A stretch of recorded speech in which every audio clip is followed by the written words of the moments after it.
Guys, what's up? It's me, Thomas. Today we're back here on the Nostalgia Critic. We got a long one here. It's on The Man of Steel. So, yeah, this one's about, well, nearly 50 minutes, so I hope you got a snack ready, because it's going to be a big one. So, let's take a look back at this one. Be sure to like, subscribe for more. Hope you enjoy. Let's go. I lost my parents in childhood. I saw that. And spent years brooding as an aimless drifter. But through the inspiring words of my father, I'll become a symbol, an icon, a savior to restore hope to those who have none. You mean like me? Batman? I traveled the world as a bearded outcast to discover who I am. They're done. My friends only speak to me in exposition and speeches of how important and unique I am. Ask me my life story. I would tell it to you out of order and distract. And there's all that. Often have flashbacks out of nowhere about how important my destiny is. And they're done. I wear a dark Pretty much. costume with a long flowing cape too. I think we shop at the same store. I have a wise father figure who isn't my father at all. Suck my I'm balls. Superman, I'm the freaking Man of Steel. I can do what I can. I am the real deal. I'm the most unique superhero that this world's ever seen. Except for me. I'm mentally depressed and psychologically tortured. Not special. I've stared into the vast empty void and have come out scarred, yet responsibly stronger. Same. I reflect when I'm in my giant dark empty fortress. Sounds familiar. I try to save people, but under my protection the civilian death toll is tripled. Whoops. I'm an awkward nerd. No, you're not. You're an emo hunk every woman wants to sleep with. Okay, you're right about that. Over I here. have a bland but independent girlfriend who I still have to save most of the You time. mean like mine? Listen up, Sorry. twerp. You can't be who I am. You're a speedy, pretty boy, and I'm the friggin' Batman. The dark, brooding loner. It's my thing, you see. And Zack Snyder sure ain't gonna take that from me. I'm Batman. Better than the Man of Steel. You should know who I am. I'm the OG real deal. I'm the most unique superhero that the world's ever seen. So don't steal my thing.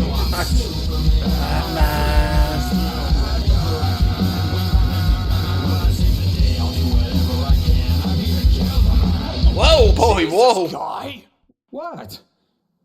He was gonna kill some random people I didn't know. So? Dude, I didn't even kill the insane clown who murdered my girlfriend.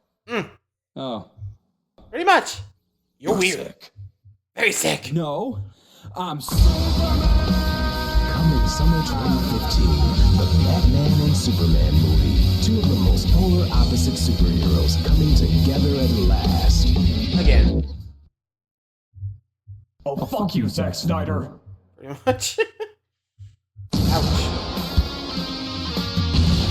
If you want to know about that one, I'll cover that sometime. Do that next, but I don't know. Gotta get this lengthy one first.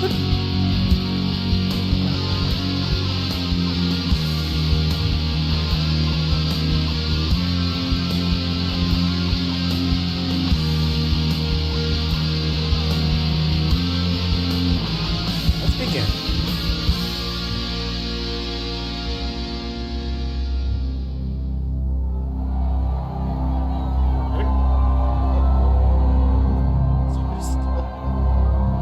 So polarizing.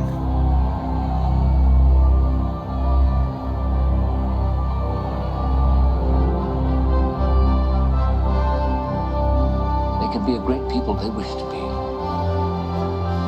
They only lack the light to show the way. For this reason, above all, their capacity for good. I have sent them you, my only son.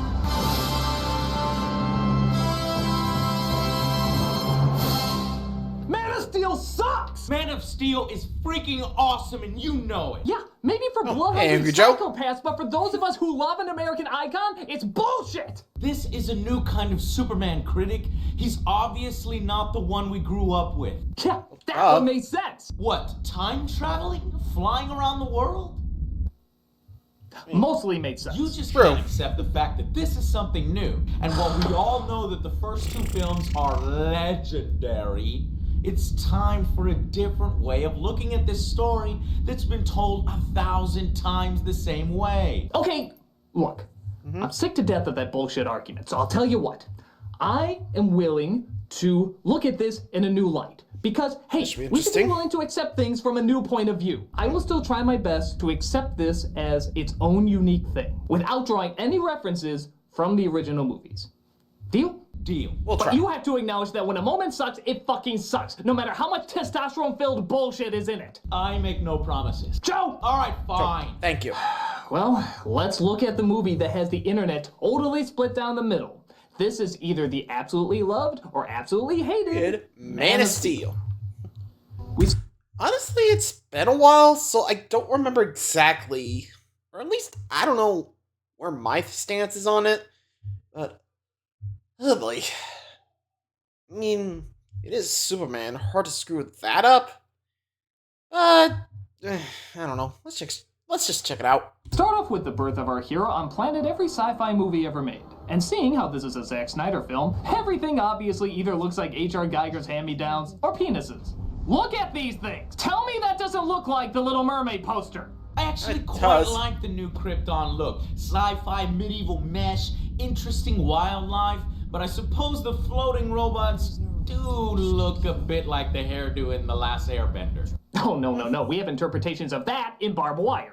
As our High Council is wearing what I assume is Krypton's version of mini roller coasters. Are you seriously suggesting that we evacuate the entire planet? No. Everybody here is already dead. A lot of you know the drill here. Superman's father, Jor-El, played by Russell Crowe, is trying to convince the higher-ups that the planet Krypton is about to explode and nobody believes him. But hell, the entire world blowing up isn't exciting enough. Let's throw in a hostile takeover while we're at it too. This particular hostile takeover is led by General Zod, played by Michael. Why does everyone say I lisp like Willem Dafoe Shannon? These lawmakers, with their endless debates, have led Krypton to ruin. Help me save our race. The degenerative bloodlines that led us to this state. And who will decide which bloodline survives on?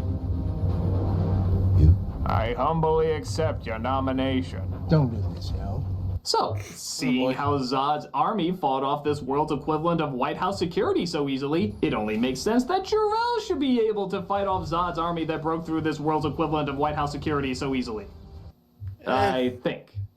He rides on his dragonfly dragon, picks up yet another subplot, because Lord knows we don't have enough of those going on in this opening, and plans to put it in a space pod, sending his son to Earth, who will be the only survivor. Shouldn't you bring more? Goodbye, my son. Nah, shoot, we gotta have pesky emotion. Come on, this is a Christopher Nolan story. You can throw in more subplots. At least strap that baby to a bomb or something. He rises from the dentist's chair and is sent out towards Earth, just before Zod's forces arrive. Concentrate fire on the main door. Yes, person who clearly has no microphone attached to his mouth. What have you done? We've had a child, Zod. Heresy. Destroy it. They stuff a bag of marshmallows in his mouth before talking? Heresy! Heresy. Destroy it. Heresy. Destroy it. Actually, the funny thing about... It kind of does sound like it, just the... Yikes. I mean, I do remember, like, the recent Superman film, you know, with Crypto and the parents actually wanting him to conquer Earth, which, well, like I was saying, I mean, does add a new twist to the character and see how that resembles it. Here, I mean, still the same one. I guess they just added more details to the Krypton destruction, I guess. And now Zod will play into things later. Michael Shannon's performance is how he manages to be both over-the-top extreme and not so much under-the-bottom restrained. It's kind of like watching Jerry Lewis act. He may start off low and appear not to be very interested, but then, in a millisecond, he can change into, hey, with the screaming and the yelling and the nice lady!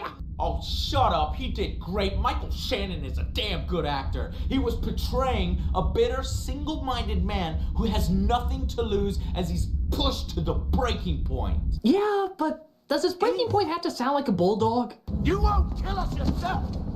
You wouldn't throw in your hands. but your grandma's still back home. Get a turn. Yeah, well, at least he doesn't sound like a screaming goat when he yells. Hey, I do not! Does. I think he still does. Asshole. Thanks, Joe. But Zod gets the best of him just before security gets the best of Zod. This calls for a Hans Zimmer Bwaum. Is anyone else sick of that sound yet? I swear, if Hans Zimmer did the music to You're a Good Man, Charlie Brown, it'd be You're a Good Man, Charlie. Oh. So Zod is sentenced to imprisonment in the Phantom Zone. You believe your son is safe? I will find him. Sorry, didn't quite catch that. I will find him. No, still didn't Still get can't it. hear ya, I buddy. will find him. Still not Still coming lisping. through. Tell you what, say it as loud and ridiculously hammy as your cartoonishly large eyes and mouth will allow. I will find him! Now I hear ya. No, you won't. Bye. Much. I swear to Off God, they go. look at it! Look at it! So they wait for the inevitable, as it's the end of the world as they know it, and everyone feels blandly fine. No one thought they'd try to escape. Lady Laura, shouldn't you find refuge? What? I can't hear you over the incredibly quiet destruction of the world. There is no refuge, Kilo. So Kal-El travels to the planet known as Earth, where he lands The water? on an episode of Deadliest Catch. Okay, we may have skipped forward a touch, but at least lot. now we have time to Okay. give Clark, played by Henry Cavill, some Hey, Henry. proper development for his character. Or just blow shit up again, because the past 20 minutes clearly haven't shown enough of that. I am Leonidas Wolverine Brawny Man. Follow my non-flammable pants to freedom. When Kansas became a territory. Oh, we're in this kind of story. What kind of story? The Out of Order story that got critical acclaim with Memento, so Nolan's been trying to use it with every film he's been attached to. He's a boy, he's a man, he's a teenager, he's a boy again, he's a man. And it wouldn't be so bad if he would at least talk about what he's going through, but he never does. Wait, aren't you the one saying that Nolan films already have too much dialogue already? Well, kind of, sort of, maybe. It depends on how you use it. I mean, if it's needed, use it. If it's not, don't. Well, you actually don't need it here. Scenes like Clark as a boy getting used to his powers are already emotional scenes. You don't have to explain them. Now that's true. Scenes like this are good on their own, but we're getting background on a guy whose personality we're never given time to know. Look at this. We have a flashback to his childhood, and then we come back to present time. Then literally 1 minute later, we get another flashback to his childhood. Welcome back. Missed ya. They never give any time to understand this guy. I've got to know the personality of my minute rice more than I have this person. So what's wrong with that? Lots of us constantly get flashbacks out of nowhere about their troubling childhood. Joe? Okay. What's that, Papa? No, I don't want to wear the big lobster costume. Why do you make me wear that anyways? No, Papa, no, not the nickel tasers, please. I think the less I know about this... Yeah, the better. So after countless moments of intense scenes and harsh action, what is this flashback gonna show? Some intense scenes and harsh action. Wow, this film's running the gamut of all 2 things that can be done with a movie.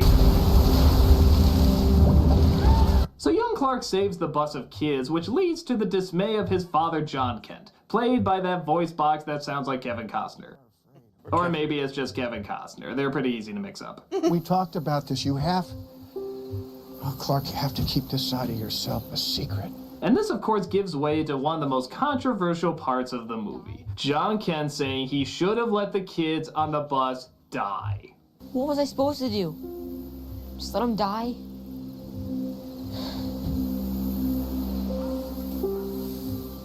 Maybe. Yeah, what do you got to say about that, Joe? Joe? Joe? No, Papa, not Are you still?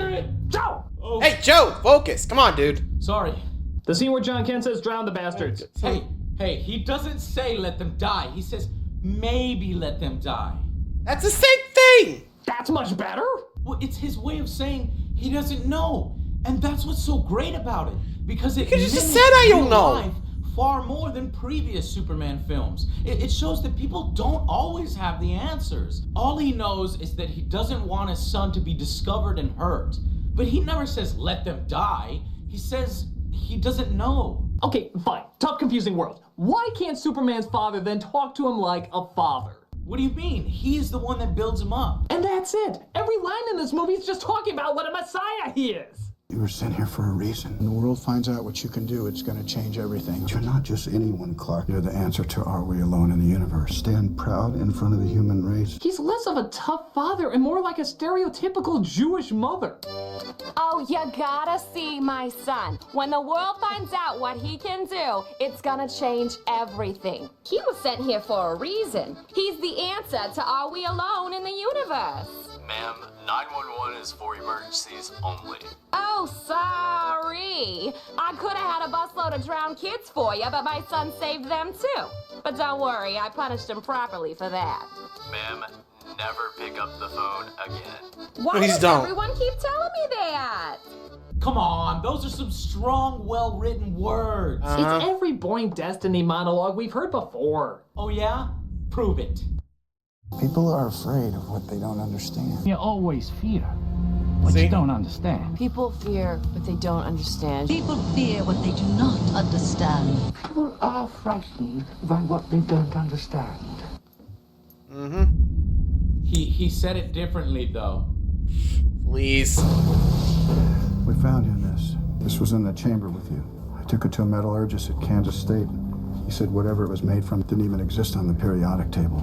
That's another way of saying that it's not from this world, Clark. They surprisingly asked no questions and let me take my miracle stone home without ever calling anybody. See, they knew how to keep a secret. And it turns out years later, Clark does a good job carrying that secret. Like when a bully inflicts no physical harm on him whatsoever, so he crucifies his truck, costing God knows how much money in damages. But at least he didn't save anybody. Nick. So, seeing how we're watching Clark go on this long journey, are we finally gonna get some idea of what his personality is like? Yeah, you all know the answer to this. Hello, other characters and subplots. Hi, Lois. One of them being Lois Lane, played by Amy Adams, doing a report on some sort of disturbance. Oh, hell no, you cannot badmouth Lois Lane. She is a stronger character, a more confident one. She's a risk taker. She doesn't have time for the military's pissing contest. She actually does something in this film, and she's not always screaming for someone to save her. Yeah, that is until she's hit by the Nolan ray.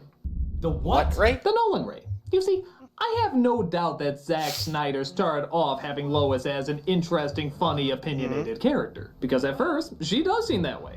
If we're done measuring dicks, can you have your people show me what you found?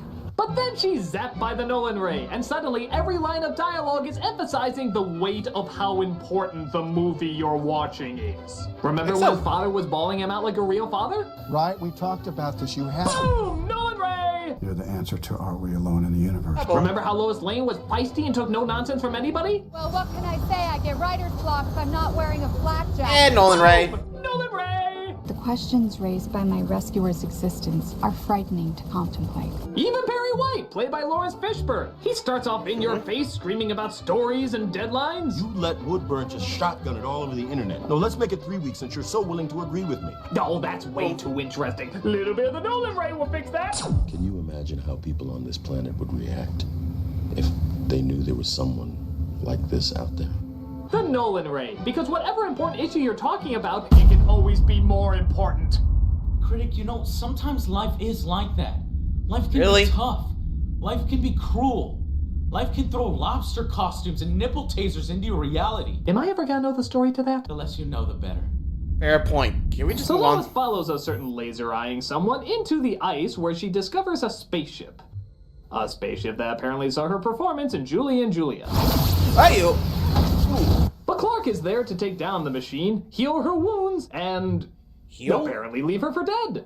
When she observes that Clark has taken the spaceship away, she tries to write a report on it, only to find her boss won't run it. So she lets it leak to the internet. My editor won't print it, but if it happened to leak online... But didn't you once describe my site as a creeping cancer of falsehoods? Hey, look, it's TMZ. Hey! Nice. They're the scum of the earth. I think. So Clark loads the exposition program, and through some pretty awesome effects, a computer with what's left of Jor-El explains Krypton's history. I am your father, Cal. That's my name. And I'm Javert. Our race is spread out through the stars. This Javert. scout ship was one of thousands launched into the void. We sent thousands of these scout ships, and yet our backup plan in case the world blows up was a little baby-sized pod. You can see why we didn't last very long. Artificial population. Like, okay, I'll be honest, like, even if I was on Krypton and learned that the planet was about to blow up, we'd be like, okay, how long do we got? Be like, oh, how do we not have, like, teleporters for this thing? Get the ships, get as many people as you can, go, go, go. You know, I'm just saying. Sheesh. Anyway. Control was established. So it's explained that Clark is Krypton's first natural birth in centuries. Not exactly sure how they control that, or whether everyone just kept to the honor system, or if they genetically altered babies to be born with chastity belts, but regardless, Clark has apparently broken the chain. And he now knows it's his job to do what he can for all mankind. So he practices flying around the mountainside while the cameraman practices keeping his finger off the goddamn zoom button.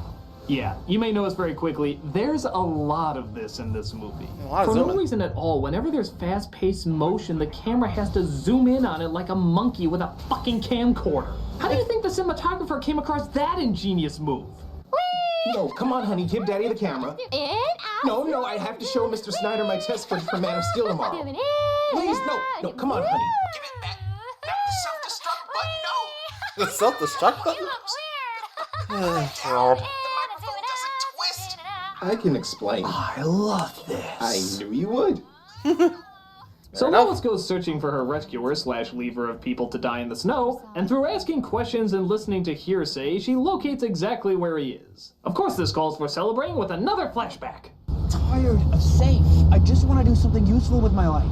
So farming, feeding people, that's not useful. Our family's been farming for 5 generations, Clark. But wait a minute, Papa Kent. Didn't you just in a few flashbacks say that he was destined to change the world when people discovered him? When the world finds out what you can do, it's going to change everything. And now you're saying you never want him to be discovered and you just want him to be a farmer? I'm starting to think Clark has 3 fathers. Jor-El, John, and John's other friggin' personality. But get ready for a big shock here. Something big and terrible tries to kill them. And thus, they all try to seek shelter. Hey, still in the car! Head to the car! I'll get him. No.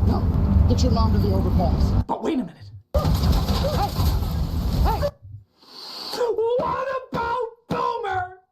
Boomer will be saved by John, even though it would have been a lot easier if he just sent Clark in to go get him, causing John to hurt his leg, unable to make it back in time. But he stops Clark from saving him because he's an attention-hungry martyr who doesn't want Clark to be outed, even though he's going to be outed just a few years later anyway.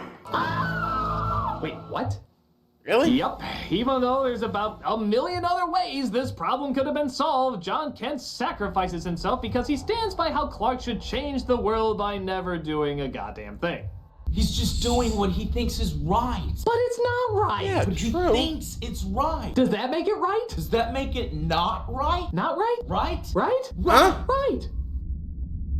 No. What the hell did we just agree on? You see, I don't this know. movie's deeper than you think. It's raising questions. Oh, shut up. While we're at... Yeah, I'll be honest. I think I would have been like, you know what, screw it, I'm saving my dad. Like, no offense, dude. You gotta stand up on your own. Like, especially with a tornado like that, you gotta run and get him, you know? Just saying. Anyway. Why does everyone in this movie take death like a light breeze? All of the people who die in this film never flinch, move, or even make a noise. And these deaths have ranged from stabbing, explosion, and tornado. I think somebody in that lineup would at least go, ow! Maybe. Well, the movie's tired of waiting for Clark to actually do anything, so General Zod appears on the Monarch ship to threaten the world to hand him over. I think whoever's at the helm of that thing is looking to make a dramatic entrance. Thanks for the arrow, by the way. We never will have known what we were supposed to look at. My name is General Zod. I come from a world far from yours. So it looks like their ability to take over all of Earth's video footage understandably gives a barely visible picture. But for some reason, that sound sure seems crystal clear. To Kal-El, Yeah, I think it would have been a war. surrender within 24 hours. Wow. And tell Nash thanks for the microphone. It works great. No problem, tyrannical overlord. Watch this world suffer the consequences. This is Orson Welles, ladies and gentlemen, to assure you that the War of the Worlds has no further significance than as the holiday offering it was intended to be. So Clark tries to figure out what to do and seeks the advice of both his mother and possibly a higher source. Church scene. What is that? I don't know where to start. Wherever you want. I can't make that out. What is that? Do you know Am I hearing I am Jesus? why they want you?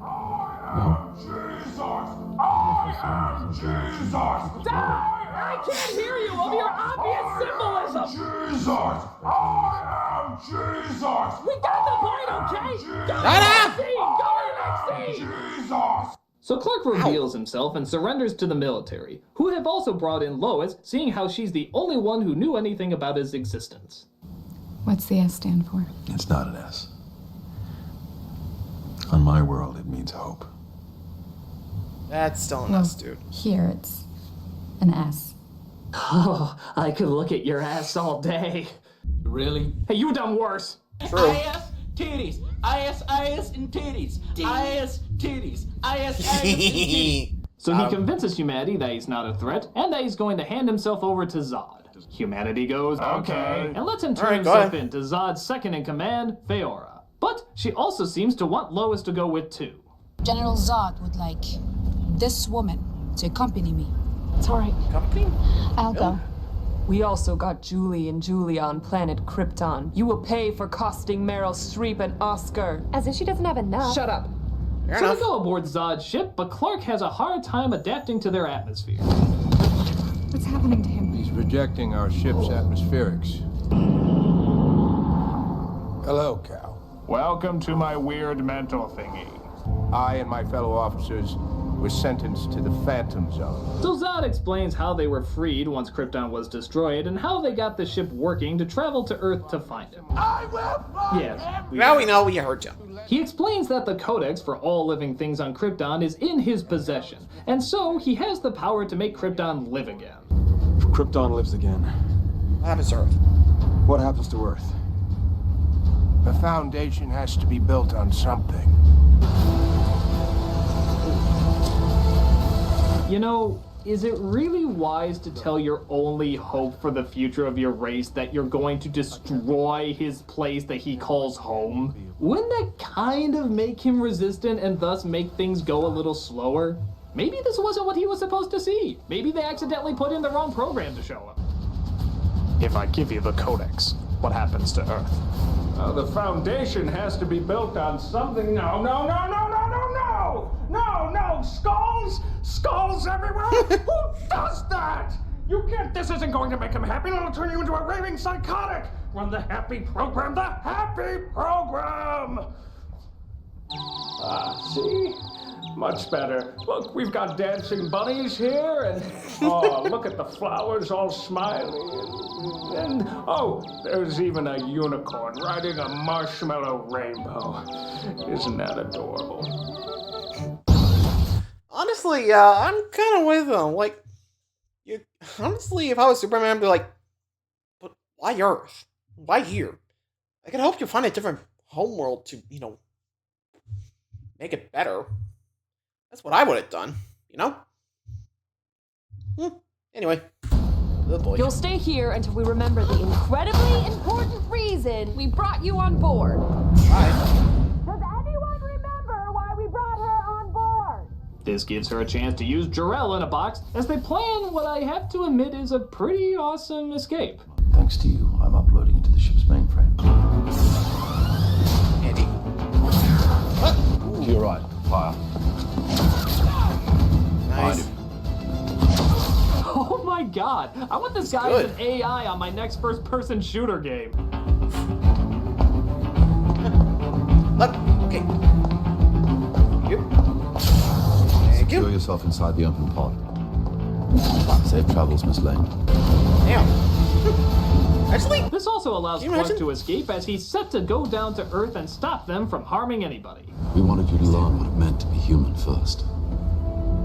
So that one day, when the time was right, you could be the bridge between two peoples. You can save all of them. But my father said never to be noticed or help people. Your father's a twat who directed the postman. You, now go. Alright, thanks. I am Jesus! I am Jesus! We heard you the first time! Hey, what's wrong with a little savior symbolism here or there? Here or there? I don't think the Bible has as much Jesus imagery. Okay, but what would someone who's half immortal and half human be like?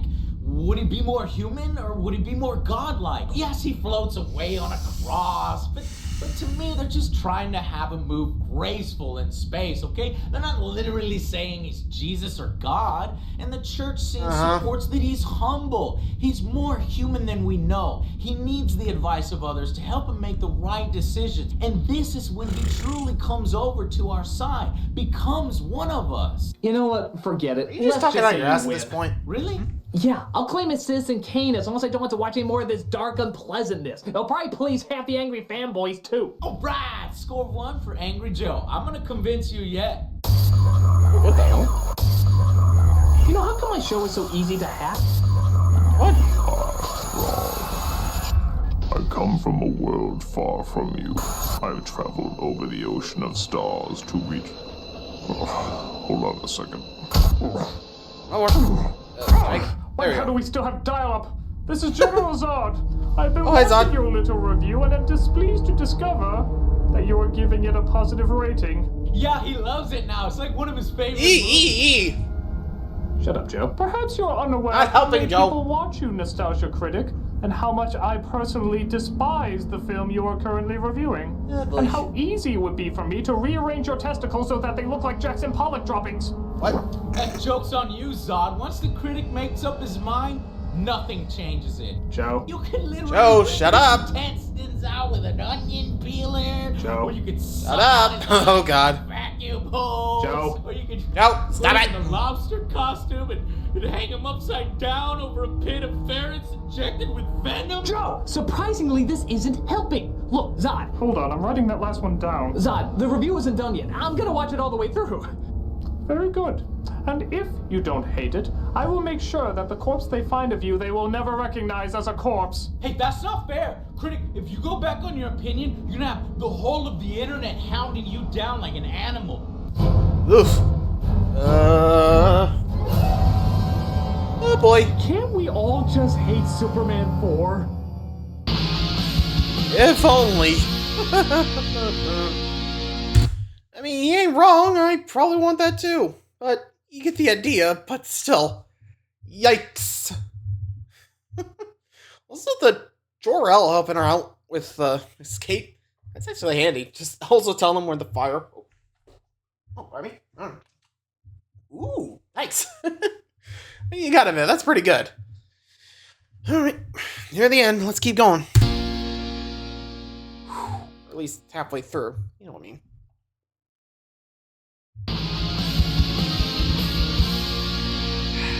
So Clark, or as some people are calling him now, Superman, gets Lois out of the escape pod before it explodes. Oh, what a charming romantic no time for that here. We got exposition to spew. I didn't want to Now, tell really? about you, but they did something to me that went inside my mind. It's okay, Lois. They did the same thing to me. Huh. What? Guess they forgot to show that scene.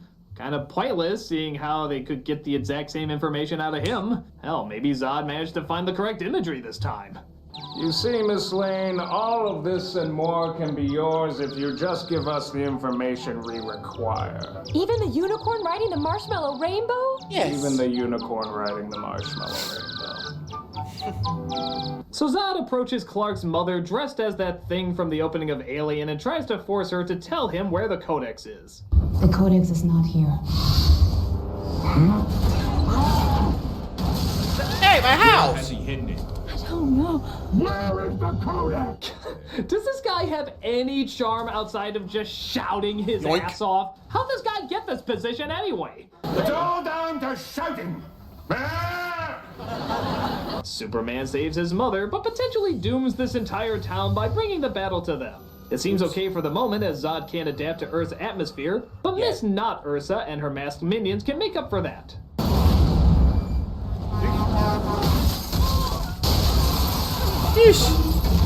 I'm sorry, sir. The red, white, and blue pancakes are at Denny's. I appreciate your enthusiasm, though.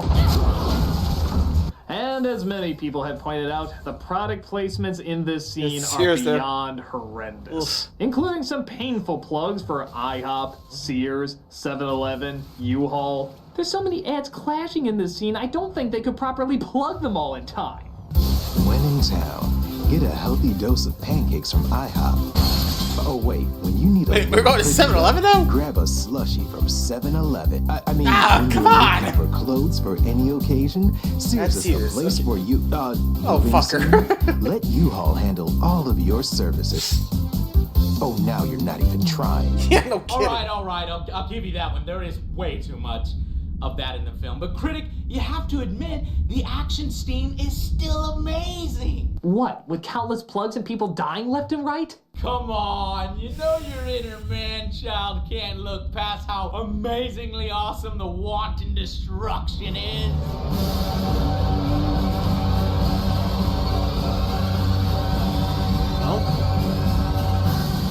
Damn my testosterone. Of course it's fucking awesome! I know, right? Oh my god, that scene where he takes a van and he throws it out there. Oh, and then she's got behind and she's like, shoom, and the Superman's like, boom, and like, oh, nice try. And then they're like going over, it's like Dragon Ball Z, except all the shitty stuff is cut out. Well, some of it's just not Dragon Ball Z shitty stuff, new shitty stuff, but this stuff is basically awesome. evolution stuff. Pardon me, but was I hearing enjoyment of this picture? No, sir. Good. Pussy. No, hey. That's what I'm going to be if I piss him off. Yeah, no kidding. He finally gets their helmets off. Strange seeing how Zod's came off in one explosion and theirs took like a bajillion. And seeing how he's won, he goes back to his mother to see if she's alright. Nice suit, son. I'm so sorry. It's only stuff, Clark. Oh, good. Could you tell the people down the street that? I'm up to my ass in property damages. Yeah, you pretty But much Zod are. discovers the codex is in Superman's bloodstream and that he doesn't need to be alive in order for them to get it. So it's time to do a little planet redecorating.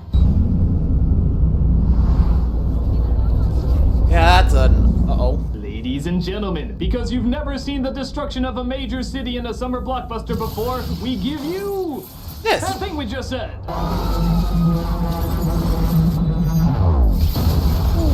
Oh my god, look at all the places they're destroying, including IHOP, Denny's, Toys R Us, Sears, all of the ingeniously marketed humanity! Actually, I don't think that's So two here, machines on either side of the world start leveling the planet. This calls for Star Trek-style mumbo-jumbo mixed in with a simple analogy the audience can understand. Ship is powered by something called a phantom drive. It bends space. Zod's ship uses the same technology, and if we can make the two drives collide with one another, a singularity can be created. Like a black hole. Like putting too much air in a balloon. Of course, it's so simple. So the army goes to take out the one in the city, while Superman goes to take out the one over the Indian Ocean. Now, I know there's a lot of people who get angry saying, Superman should have taken the one in the city first. No! It's not just Superman who saves the world with one direct method. Brave civilians, our military, and Superman working together as one. Only he can make it there that fast to the other side of the world. And only he could possibly get around its defenses. Joe, honestly, this setup is so confusing, I'll just take your word for it. No! Everybody goes nuts over this, so I'm gonna explain it. What if Superman went for the main one and then they went for the other one there? They may not be able to shut the other one down. Maybe the other one has a self-destruct mechanism to blow up the entire Earth if the first one got blown up. So Zod adapts to the Earth's atmosphere. Apparently half a lifetime of getting used to this can be reduced down to a couple of seconds now, and grabs the scout ship in order to start rebuilding Krypton. Meanwhile, Lois is on board the military ship about to blast the other one to hell, when something seems to go wrong. There's something wrong. It's not supposed to do this. Well, what's it supposed to do? It's supposed to go in all the way. Damn it, Lois, you had one job that we pointlessly put you in charge of, and that was just to push a button. And you couldn't even do that right! They do eventually get it to work, but Zod is hot on their trail. Target that aircraft. Terminate with extreme disinterest. Heads up. But Superman stops the machine over the Indian Ocean and flies back to destroy Zod on his ship. Stop! If you destroy this ship, you destroy Krypton!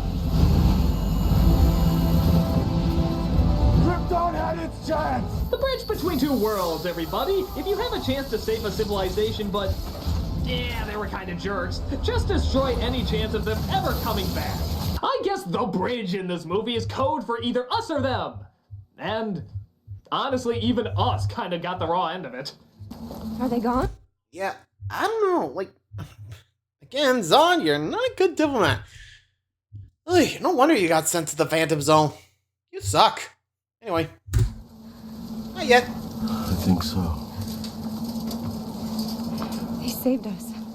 Oh, for God's sake. Could you say that in a part of the city that doesn't look quite so 9/11'd? For crying out loud, Jeez. all that's missing is Bush and a banner that says mission accomplished. You know, they say it's all downhill after the first kiss. What? Who the hell says that? That. Oh. Hey, Joe, But you're it done? turns out Zod is still alive and angry that his future has been reduced to hot chocolate mix. I exist only to protect Krypton. And every action I take, no matter how violent or how cruel, is for the greater good. So Zod vows to destroy Superman at any cost. Logically, seeing how he'll chase Superman anywhere, Superman leads him to a location far away from the people so that none of them will ever get hurt. Or he once again brings the most dangerous thing in the world to the people he swore to protect. Oops. Yeah, I'm sure they're really thankful. Thanks for saving us, Superman. Yeah, imagine the real damage that could have been done if you didn't come to our planet. Oh look, Zod. Oh Jesus, he's gonna save us again! Run for your life! Oh God. Way to go, Superman, putting us above all else again! Oh God! Is that the Statue of Liberty? Hey, I live! Damn it. Superman gets him in a headlock, but Zod vows to make what he supposedly cares for most suffer. Don't do this! Even though there's about you 3 could or duck 4 and different go ways underneath those the people laser. could probably get out of there. You have to admit, Soup, this isn't all me. These people are just kind of idiots. Yeah, even I would have been like, oh. Thus, we get our biggest controversial moment in all of the movie. Superman breaks Zod's neck.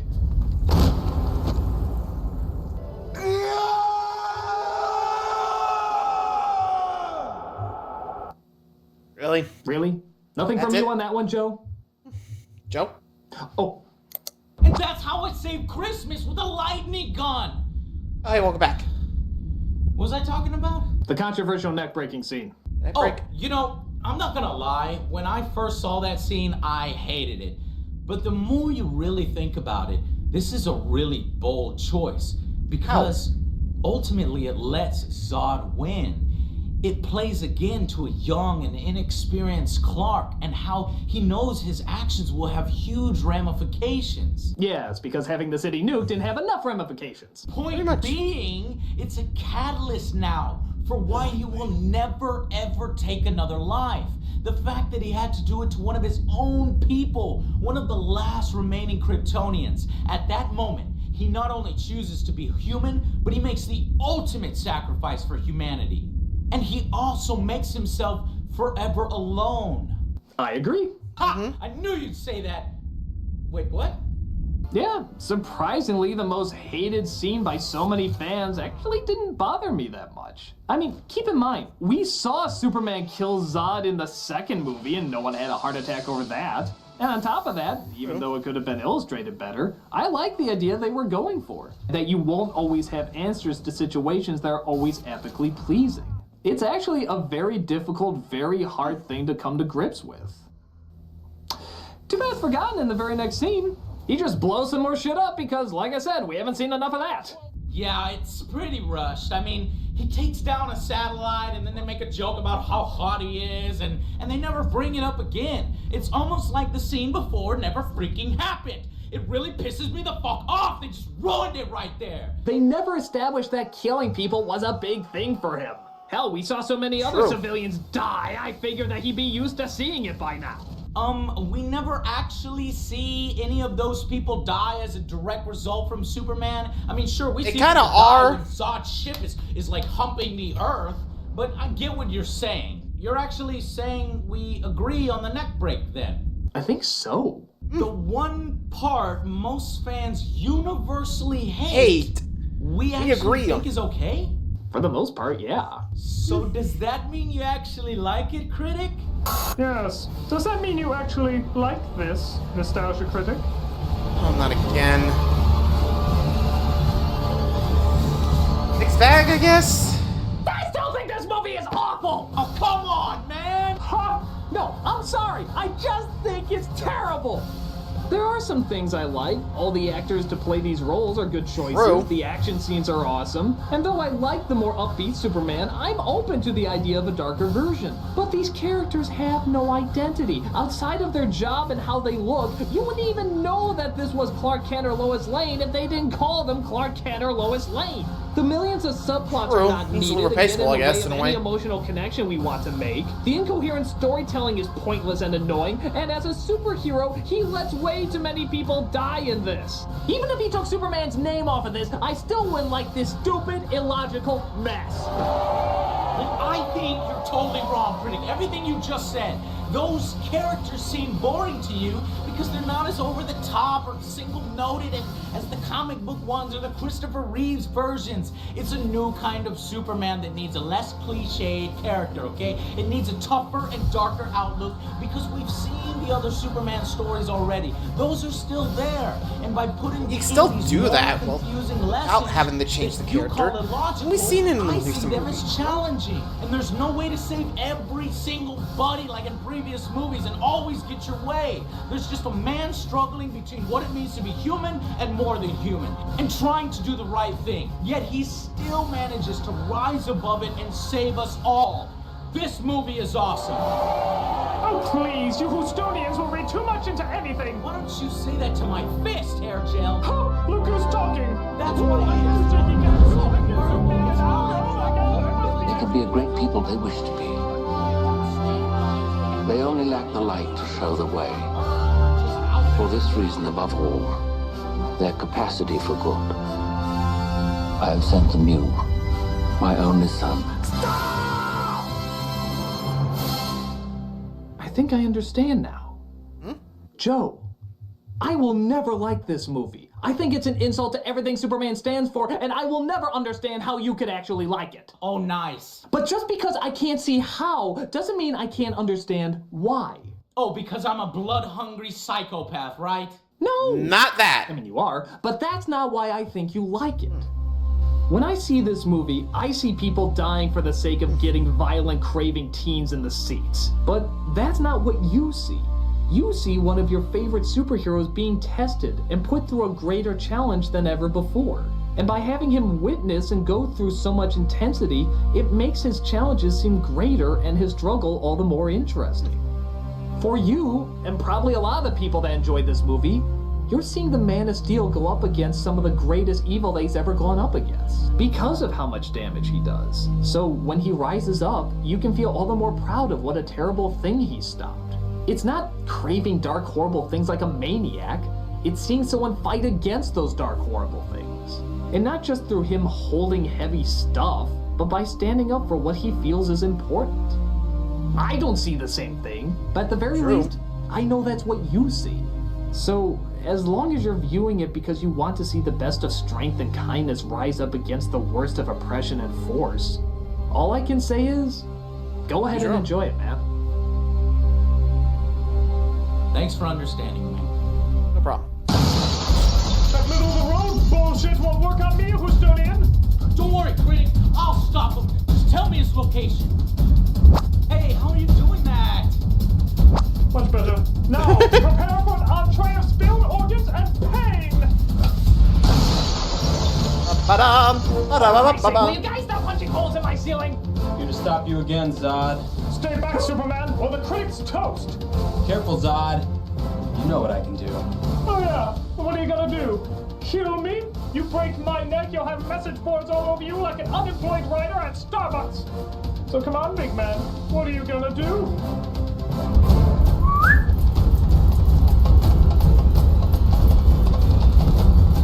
Ooh. You lasered his balls off? Yep. Damn. But at least I didn't kill him. Sheesh. Might as well be death. But you lasered his balls off. Oh. I mean, he had it coming, and I'm surprised he had him to begin with. Jesus. Well, then what'd you do? You know, the usual. Made sure they got Zod. Made out with Lois for a bit. Flew into space. Smiled for the camera. And I bet you were played off to a Hans Zimmer theme. Come on, man. No. I swear, they're like exactly the same. I mean, here's my theme. Now here's your theme. It's like a semitone off. Hey, you know, speaking of rip-offs, does this seem at all familiar to you? What do you mean? Like, just this whole setup. I feel like I might have seen this before. Oh my god, don't look. What? I said don't look. Avengers? You looked, didn't you? Yes, I did. Did they see you? I don't think Oh. so. Are you sure? I can check. Don't look. Sorry.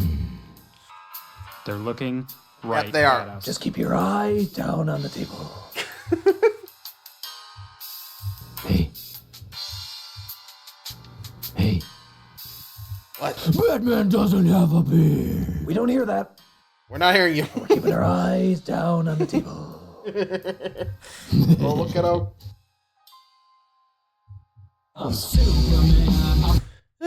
Well, that's one way to hide her, Shane. Just don't look at him. Also, what was with that one? The animated one. Curious, but later. Anyway, thanks for watching, guys. Hope you enjoyed that one. Probably will cover the Batman v Superman one later, but I've got another one on standby. Till then, adios.